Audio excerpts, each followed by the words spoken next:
adiante. É assim que vem a vitória, né? É assim que a vitória, eu gosto daquele pensamento que eu menciono de vez em quando, de Saint-Exupéry. Por detrás de cada obstáculo existe um novo horizonte. Não deixe que os obstáculos impeçam você de contemplar os novos horizontes que estão por trás dele. Então, novo ano está chegando, dificuldades às vezes já surgiram aqui, vão surgir, mas não desanime, siga adiante, tá bom? Deus abençoe. Quero dar as boas-vindas aos nossos visitantes, Cândido Badaró, Débora e Hanna, está ali, essa família querida nossa, amiga de muitos anos, fique de pé, por favor. São lá de uma cidade, não sei se os irmãos conhecem, ali perto de Belo Horizonte, entre Belo Horizonte e Bahia, Governador Valadares, né? Deus abençoe vocês, um prazer tê-los aqui conosco. São amigos de longas datas. José Carlos Oliveira, esse jovem, fique de pé, jovem. Você é de onde? Valadares. José Carlos, bem-vindo, Deus te abençoe.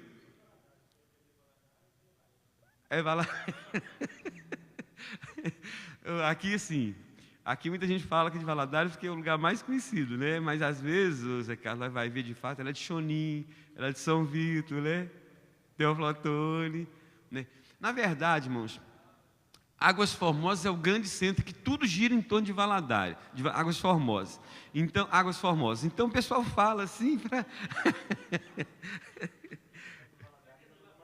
né? Também a Tayara está conosco, bem-vinda, Tayara, né?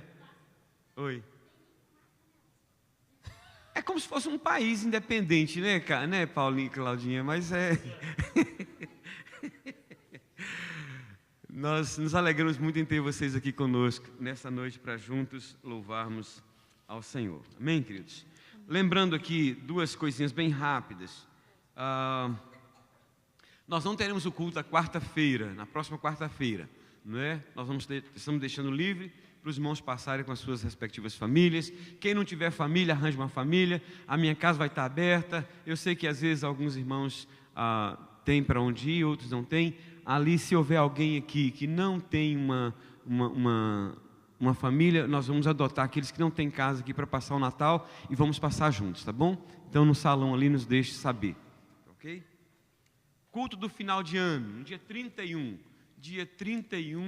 de dezembro. Nosso culto vai começar às 9h30. Nós estamos aí fazendo um apelo para que os irmãos, por favor, não faltem. Venha passar conosco. Eu tenho 55 anos de vida. Eu me lembro todos esses anos passando na igreja. Olha, eu não me arrependo. Para mim é um privilégio, é uma bênção muito grande poder passar junto com os irmãos, buscando a direção do Senhor para este novo ano, não é? Então, nós estamos convocando os irmãos. Vamos estar recebendo esse dia a igreja Getsemane do pastor Rodrigo e vai estar junto aqui nessa ocasião.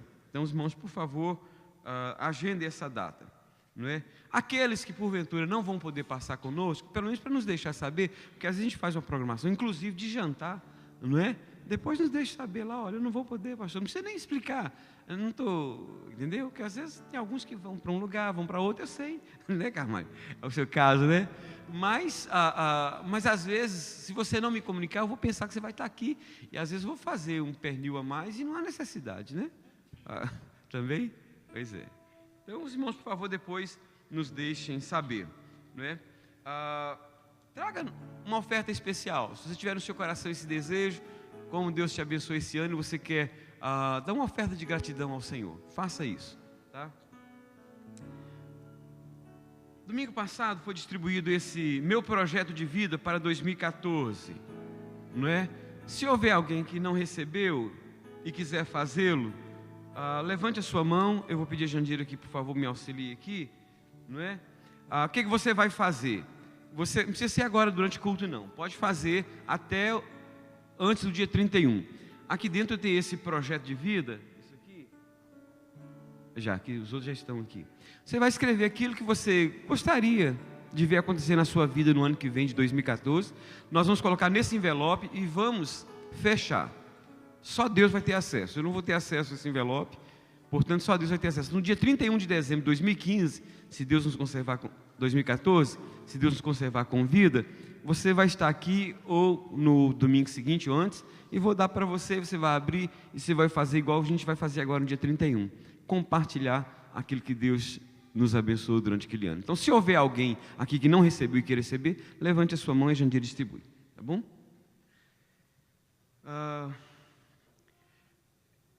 Eu vejo e costumo dizer para a igreja que é um privilégio a gente poder trazer no altar nosso dízimo e a nossa oferta.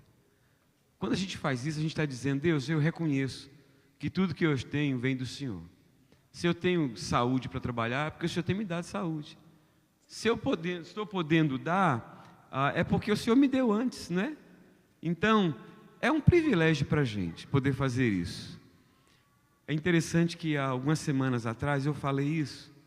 Quantas pessoas gastam na prostituição? Quantas pessoas gastam na bebida alcoólica, no cigarro, nas drogas? Gasta no jogo? Quando foi durante aquela semana, um senhor que esteve aqui me procurou e disse: pastor, parece que o senhor até sabia a minha vida. Todo o meu dinheiro é gasto nessas coisas que o senhor falou, mas eu quero mudar de vida, eu não quero mais gastar meu dinheiro assim. Eu quero ter essa alegria de poder trazer isso para o Senhor e não gastar da maneira como tenho gasto. Olha que coisa, irmãos, não é? Vamos ficar de pé, vamos louvar o Senhor, trazendo no altar nossos dízimos e ofertas.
contigo, Senhor, a te agradecer por tudo que o Senhor tem nos dado.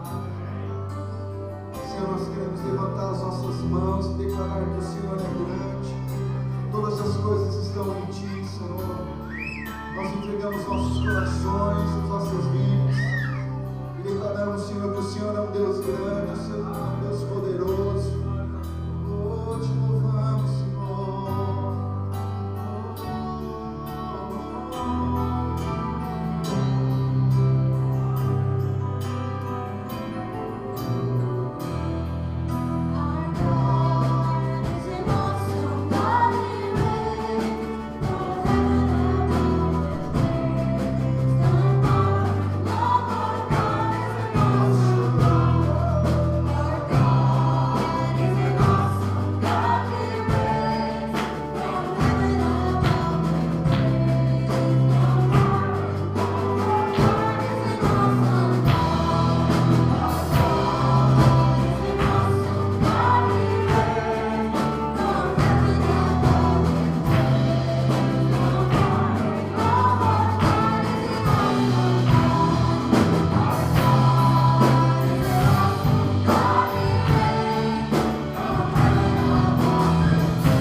Sentar.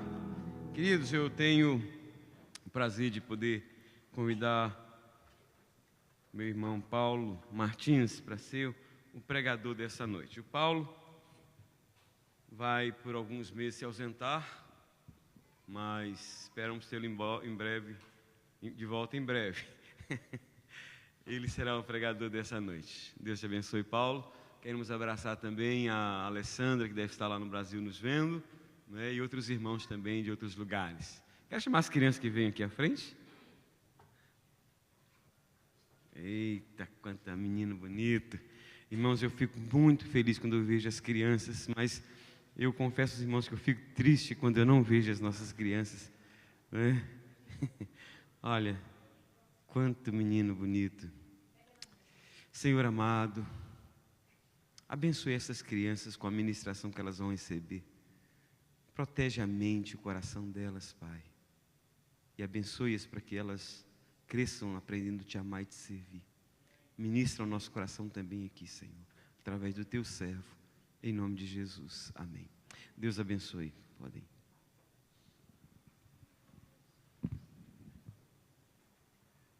Quer que tira?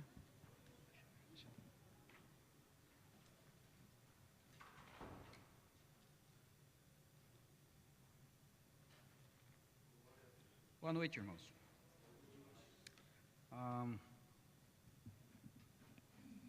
Sou pequeno, né? Esses dias em que o pastor me convidou para poder estar falando à igreja, praticamente estou indo para o Brasil. Vou ficar até mês de março, mas em março eu volto e já estou com a passagem comprada para retornar quase que de vez, vou passar uma boa temporada no Brasil. E esse mês, todos nós, né, foi falado aqui de manhã, a igreja está toda enfeitada, sua casa, o seu lar também deve estar enfeitado, né, porque se comemora o nascimento do Senhor Jesus Cristo, não é isso? Mas se faz muito comércio em cima disso, né? Quando na verdade o Senhor Jesus Cristo tem que nascer todos os dias na vida das pessoas e sendo renovado no nosso coração, no nosso viver diário. E eu poderia, assim que o pastor me convidou, eu poderia ter preparado uma mensagem natalina, falar do aniversário do Senhor Jesus, seria oportuno isso. E eu creio que várias igrejas, né, durante esse mês está pregando, a televisão está mostrando o nascimento de Cristo, fazendo presépio e assim por diante. Mas Eu me dirijo nesta hora para falar de um outro aniversariante. Talvez você não saiba. Poucas pessoas aqui sabem quem está fazendo aniversário este mês. Poucas pessoas sabem. Mas eu vou dizer para você, é esta amada igreja. 7 anos em que o pendão desta amada igreja tremulou nesta pátria. 7 anos atrás, o pastor teve essa ideia de conduzir este rebanho, ou um rebanho, até o aprisco do Senhor. E cabe a ele levar sobre os seus ombros, como se ele tivesse que dar conta de cada um no dia do juízo. Então é grande a responsabilidade, e estou hoje aqui para me falar do meu mais profundo respeito e admiração por esta igreja, que são vocês. Certamente passa por todos nós o sentimento de honra, de grande responsabilidade, de dar continuidade à história desta igreja. Não pode parar. Por perder um soldado, nós não podemos perder a guerra. Estamos numa luta constante, e os desafios são vários, são tremendos. Então, diante de tão grande responsabilidade, faz-se necessário refletirmos o caminho que estamos trilhando. E eu quero que você abra comigo Jeremias, no capítulo 6. Se você puder deixar o seu iPad ou sua Bíblia aberta, assim você poderá talvez conferir para ver a veracidade da palavra do Senhor. Pastor, pega minha água para mim, por favor. Jeremias capítulo 6, minha água está ali. No capítulo 6, eu vou ler apenas o verso 16, tá bom?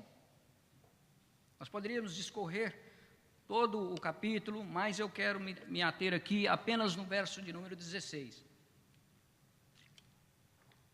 Diz assim: assim diz o Senhor, ponde-vos à margem no caminho e vede, e perguntai pelas veredas antigas qual é o bom caminho, e andai por ele, e acharei descanso para a vossa alma. Mas eles dizem, não andaremos. Pai querido, estamos diante da Tua palavra, já cantamos hinos de louvor ao Teu nome, pedimos que agora, Senhor, o Senhor venha falar ao nosso coração, assim como o Senhor tem falado o meu coração nesses dias. Ó Deus querido, que eu venha falar aqui, Senhor, não seja algo próprio meu, mas é a vontade do Senhor para nossas vidas. Eu peço, Senhor, que cada coração, cada mente possa ser receptiva à Tua palavra e possam compreender e compreendendo, possam colocar, ó Deus, em prática no seus viver diário. Isso nós pedimos no nome de Jesus. Amém. Amados, Jeremias, o arauto de Deus em sua geração, ele viveu numa época de grandes tribulações, tragédia, em uma época de crise política, moral e espiritual. A sua nação passou por uma grande apostasia. Ao invés de aderirem ao alto padrão moral e espiritual da aliança no Sinai, esses israelitas, haviam se acomodado largamente à religião pagã, a uma religião idólatra de Canaã. E esta influência tinha difundido tanto que haviam ídolos, mesmo na área do templo. Em diversos lugares perto de Jerusalém, crianças eram mortas, era sacrificada a ídolos, a Baal, a Moloque. Os sacerdotes e profetas cultuais, eles tinham tornado-se desesperadamente corruptos, como se pode ver em Jeremias no capítulo 6, verso 13 em diante. E em vez de serem guardas e exemplo da lei moral e religiosa, eles estavam até desculpando o alastramento da imoralidade e o culto idólatra. Se desculpavam, em oposição à exigência explícita na lei de Deus. Foi em meio a essa situação que Jeremias transmitiu estas palavras aqui acima. Nesta hora eu quero tomar as palavras do profeta Jeremias como instrumento de uma chamada à reflexão para mim e para você, e considerações que nós devemos fazer sobre a necessidade de firmarmos nas veredas antigas, ou seja, na palavra do Senhor. Conforme nós podemos observar, temos aqui nas palavras do profeta uma ordem, uma recomendação, uma promessa para permanecer nas veredas antigas. Primeiro, uma ordem.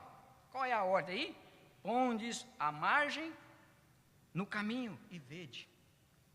Primeiramente, eles foram ordenados a colocar-se à margem no caminho e observar.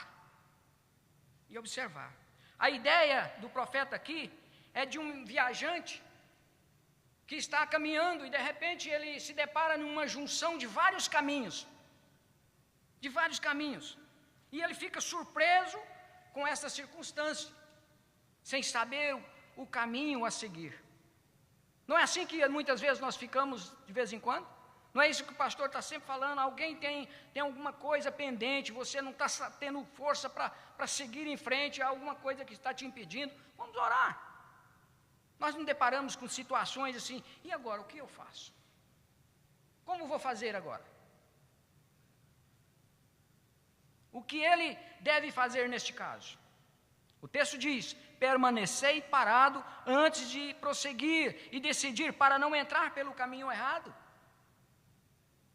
Tem que permanecer parado, pedir orientação de Deus, orar ao Senhor, buscar a ajuda de pessoas competentes, pessoas que você confia, para te ajudar a tomar uma direção, um caminho, para que você não entre pelo caminho errado. E ele deveria determinar o caminho pelo qual ele deveria seguir. Nos dias atuais, nos dias em que nós vivemos, muitos são os caminhos que apresentam diante de nós. Como igreja, assim como para o viajante, se deparou com aquele caminho, com aquela estrada, com aquela junção, e a igreja, mais propriamente esta igreja, deve estar alerta a estes caminhos que poderão desviá-la do foco da verdade. E aqui eu cito alguns, porque nós vemos hoje a propagação da cultura e da filosofia pós-moderna ou pós-modernista. Provavelmente, o movimento cultural e intelectual mais importante do atual século XXI. O pós-modernismo rejeita a verdade como algo absoluto, universal e objetivo de Deus. E esse novo movimento representa um desafio crucial para o pastor, para os líderes da igreja. Esses movimentos têm cirandado muitas igrejas. Nós compreendemos a verdade como algo estabelecido por Deus e revelado através da autorrevelação de Deus nas Escrituras. A verdade é eterna, a verdade é imutável, é universal, e nossa responsabilidade é conduzir a nossa mente e o rebanho de Deus conforme com a verdade, com a palavra de Deus. Não podemos deixar menos disso. Vemos também que muitos envolvidos pela pós-modernidade adoraram a ideia de uma igreja emergente, as quais têm desafiado ou definido a prática da igreja a partir da cultura e não das escrituras, julgando a igreja organizada e institucional como falida. E às vezes ainda diz que isso é inadequado para conseguir alcançar os homens pós-modernos. Neste movimento, o que se percebe é o desprezo pela instituição, pelos símbolos de fé que nós adotamos, propondo uma igreja livre de quaisquer regras. É isso que nós temos visto. As tentativas para comprometer a mensagem são grandes, E a oposição se levanta contra todos aqueles que têm a pretensão de pregar a verdade absoluta e eterna, e tem sido muito severa em cima dos pastores e homens sérios comprometidos com a verdade. Tem hora que eles ficam parados sem saber o rumo, que caminho vou seguir. Como é que eu faço? O que eu faço agora?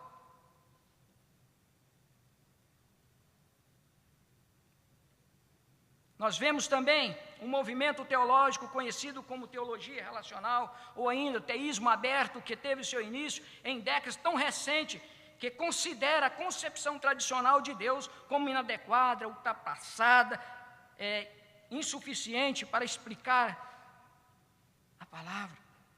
Se apresenta como uma nova visão sobre Deus e a sua maneira de relacionar com a criação. Seus defensores estão dispostos a persuadir a igreja, a todo custo, a abandonar seus conceitos tradicionais de Deus e a convencê-las que esta nova visão de Deus é evangélica e é bíblica. Então tome cuidado, ore pelo seu líder, porque cumpre a ele ver todas essas coisas, porque senão, meu amigo, ao invés de você ter uma comida boa, sólida, você vai comer palha. Desculpa a minha expressão, mas essa é a verdade. Mesmo que a visão tradicional de Deus, adotada pelo cristianismo histórico por séculos, não seja capaz de responder exaustivamente a todos os questionamentos sobre o ser e os planos de Deus, todavia, é preferível permanecer com perguntas não respondidas e aceitar respostas do que contrariar conceitos claros das Escrituras. Não podemos. Como já havia declarado Jó há milênios de anos, lá no capítulo 42, versos 2 e 3, bem sei que todos os meus planos, bem sei que tudo podes, e nenhum dos seus planos pode ser frustrado. Quem é aquele, como disseste, que sem conhecimento encobre conselhos? Na verdade, falei de coisas que eu não entendia, coisas maravilhosas demais para mim, coisas que eu não conhecia. Vemos ainda um avanço avassalador do mundanismo sobre a igreja. Muitas abraçaram o cristianismo mundano como modus vivendi, como seu modo de viver. O diabo seduziu uma grande percentual de cristãos a aceitar os padrões do mundo como referência para a igreja. Isso deixa a gente, sabe, tem hora que fala, eu vou desistir, eu não sei mais que caminho a seguir. Com tanto evangelho e pregadores, o que não falta nos dias atuais são as dúvidas, você fica sem saber que rumo tomar.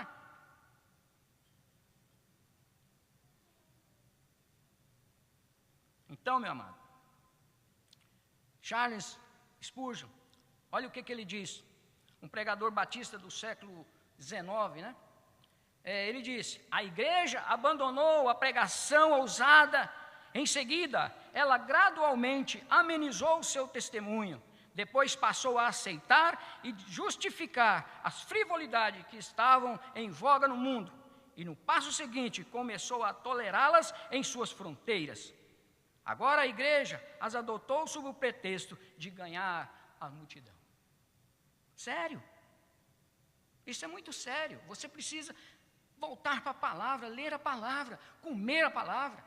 Desafios aqui são feitos para ler a Bíblia em um ano. Quantos chegam que não conseguem ler nenhum versículo? A tentativa de tornar o culto mais atrativo para os não convertidos tem jogado essas igrejas, eu diria assim, que tem jogado essas igrejas na sarjeta. E as tem descaracterizado em toda a Escritura. Nós jamais soubemos de um profeta que tenha utilizado desses meios para atrair a multidão. Eu nunca nem vi falar. Você pode ler a Bíblia, você não vai ver isso. Lembra de João Batista? Qual que era a mensagem de João Batista? Né? A voz que clamava no deserto. Ele tinha uma rara capacidade desconhecida pela maioria dos pregadores cristãos. Qual era a mensagem dele? Ele tinha a capacidade de esvaziar uma cidade e encher um deserto.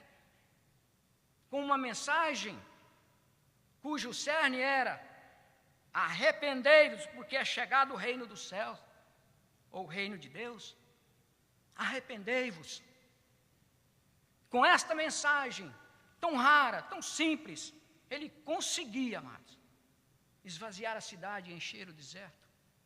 Historicamente, não se deu o luxo de divertir os seus ouvintes, antes os confrontavam com uma mensagem que os tirava do seu sono letal. Pessoas que estão dormindo, não acordam para a vida, para o chamado de Deus. A igreja deve ser a voz profética dessa geração. Nenhum profeta sofreu por entreter o povo, mas por apontar e colocar o dedo nas feridas morais e espirituais de seus tempos. Foram cerrados ao meio por trazer uma mensagem que triturava os status da sua geração. Muitas vezes nós, como pastores, somos mal compreendidos quando confrontamos a igreja na sua veracidade, no caminho que ela deve seguir. As pessoas quase que se desmaiam, uns fogem da igreja, outros mudam de igreja, porque está muito fácil. Promover distração é algo antagônico ao Evangelho, ao chamado de Cristo para a igreja. Tornar o culto mais agradável para atrair pessoas, injetando nos mesmos princípios mundanos, não trará salvação e libertação para ninguém. Não creio que o apóstolo Paulo, que Agostinho, que Orígenes, Lutero, Calvino, Martin Johnny, para não falar de Simonton e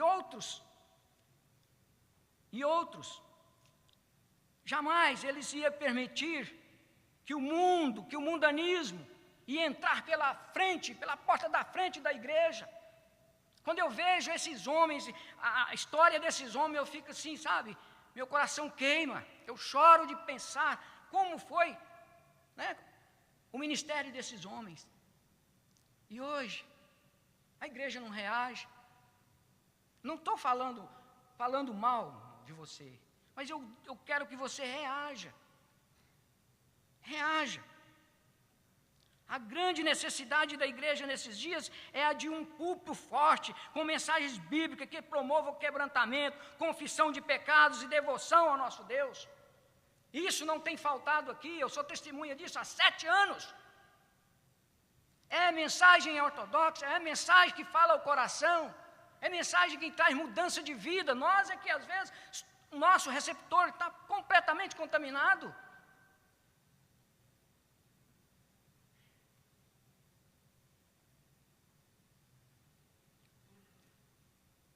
Isso não abrirá portas para um avivamento.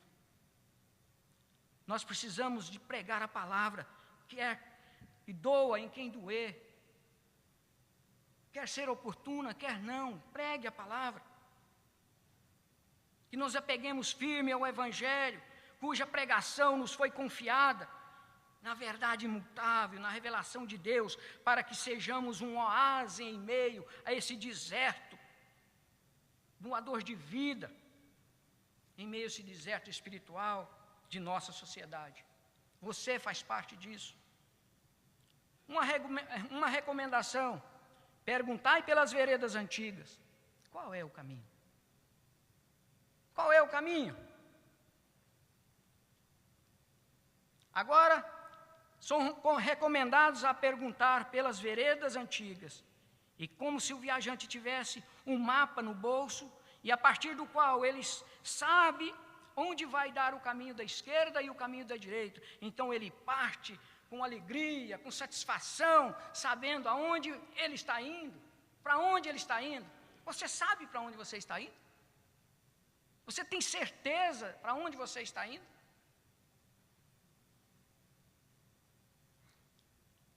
Quão relevante é esta recomendação do texto, posto que é natural se interessar por novidades. É natural. Os jornais, as revistas, existem para satisfazer uma parte da curiosidade humana sobre coisas novas, não é isso? Você abre o jornal todo dia. Aqui a gente vê pelo o jornal eletrônico. Todo dia você vai lá.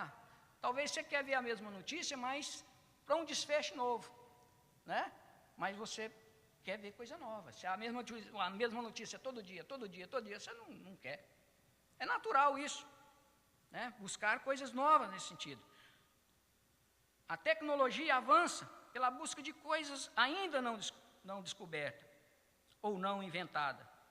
O comércio sobrevive por alimentar desejo das pessoas de ter roupas da moda, eletrodomésticos da última geração, carro do último tipo, e quem usa computador sabe bem o que eu vou falar aqui. Os computadores e os programas de computação já chegam nas lojas já desatualizado. Já chega desatualizado. E neste ambiente que valoriza as novidades, não nos surpreende ver muitas pessoas fazendo a mesma coisa em questões espirituais. Fazendo do mesmo jeito. Buscando novidades, atualizações, novos caminhos, religiões da moda, como se foi mencionado aqui. E nesta busca desviam da verdade revelada pelo Deus eterno que nos criou e que nos guia. Esta busca desesperada por algo novo, por uma religião nova. A novidade é um termo que, quando aplicado ao homem, sempre envolve um grau de ignorância anterior. Porque o astrônomo descobre nas estrelas, o botânico nas plantas, o linguista nas novas línguas, o político novas leis, o geógrafo novas ilhas, o navegador novas enseadas e assim por diante. O mecânico, né, ele fica ali fazendo seus artifícios para ver a criação das suas mãos. Cada geração sucessiva avança, faz seus avanços nas experiências em relação os seus antecessores. Mas eu quero dizer que em questão religiosa, no entanto, é diferente. É bem diferente. Não esperamos nenhuma nova Bíblia. Não esperamos nenhuma nova revelação, um novo Messias. Uma nova descoberta no conteúdo da verdade e da piedade, da mesma forma como não procuramos um novo sol, uma lua, estações do ano, nas leis da natureza. Desde aquela época, Deus não atualizou a sua mensagem para os homens. É a mesma. Ela é imutável. Ela não pode mudar, nós não podemos meter o dedão lá e acrescentar nada. Deus não atualizou. Muitas igrejas vivem acrescentando e mudando a palavra revelada, como faziam os falsos profetas da época de Jeremias. Basta você ler, você vai ver lá o que acontecia. E foi nesta época que Jeremias vem e fala para nós essas palavras. Abandonam a palavra, a mensagem eterna e buscam algo mais espetacular. Desprezam as verdades, as veredas antigas, encontradas exclusivamente na palavra, na Bíblia. Porém, pregam sabedoria humana. Paulo diz em sua primeira carta aos Coríntios, eu quero ler aqui com os irmãos.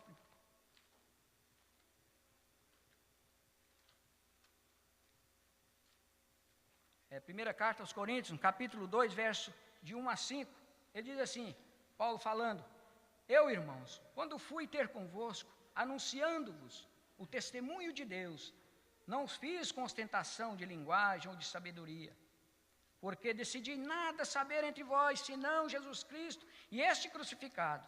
E foi em fraqueza, temor e grande tremor que eu estive entre vós. A minha palavra e a minha pregação não consistiu em linguagem persuasiva de sabedoria, mas de demonstração do Espírito de poder, para que a vossa fé não se apoiasse em sabedoria humana, e sim no poder de Deus. Esta é a palavra do Senhor. Estamos vivendo numa época em que muitas pessoas estão querendo ir além e deixar o cristianismo. Tem pessoas que querem exceder. A demanda por novos fascínios tem levado muitas a entrar ou a tentar avançar para além da fé, que uma vez por todas foi entregue aos santos, como diz Judas. O apóstolo Paulo advoga uma teoria antiga. Veja o que ele diz aí em 2 Timóteo capítulo 3, versos 14 e 15.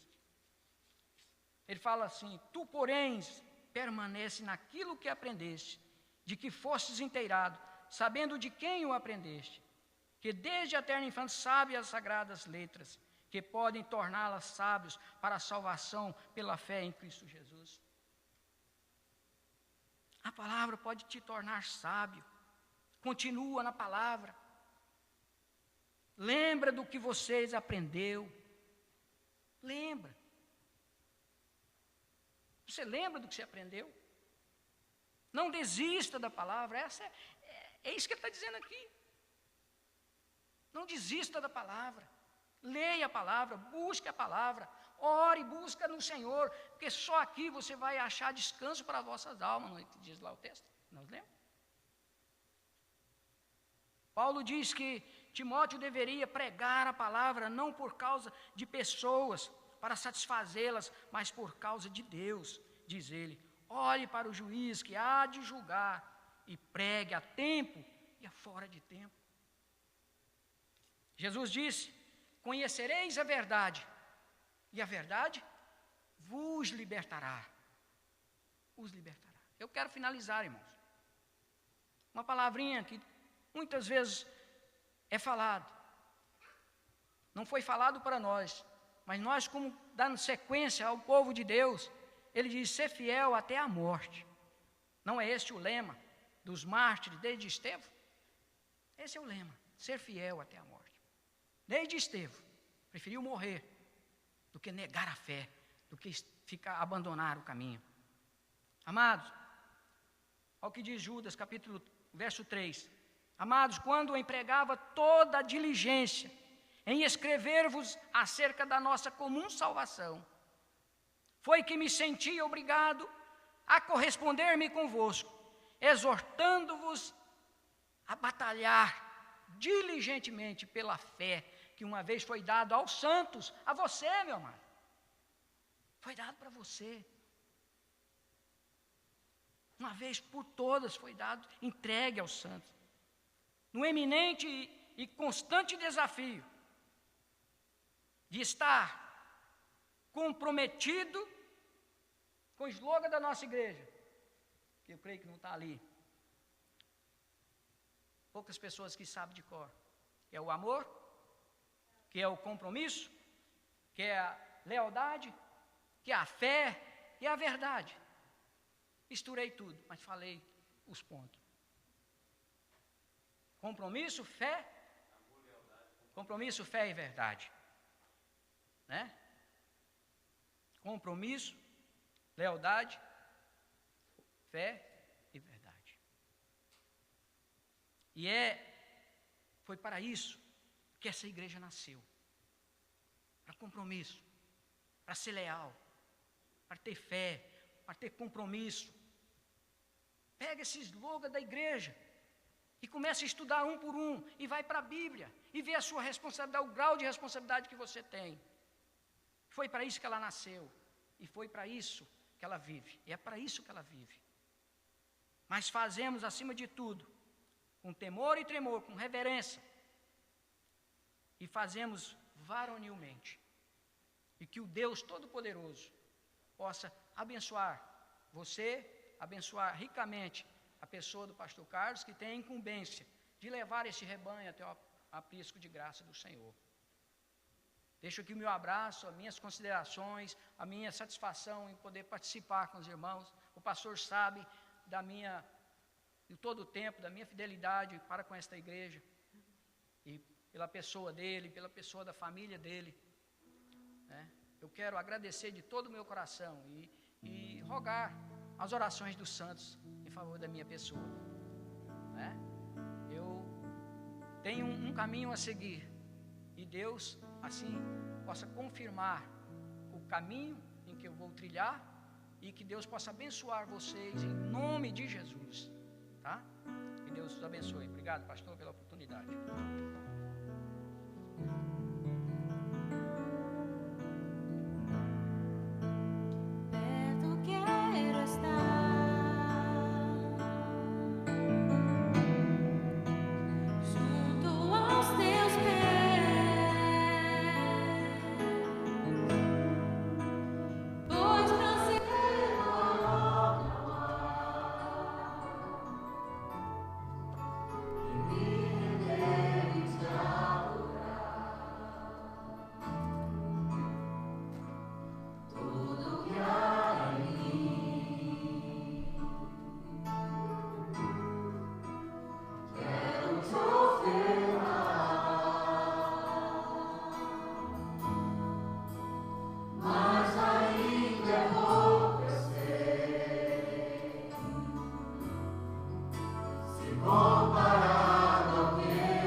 fundamento na palavra e nós precisamos estar atentos, queridos.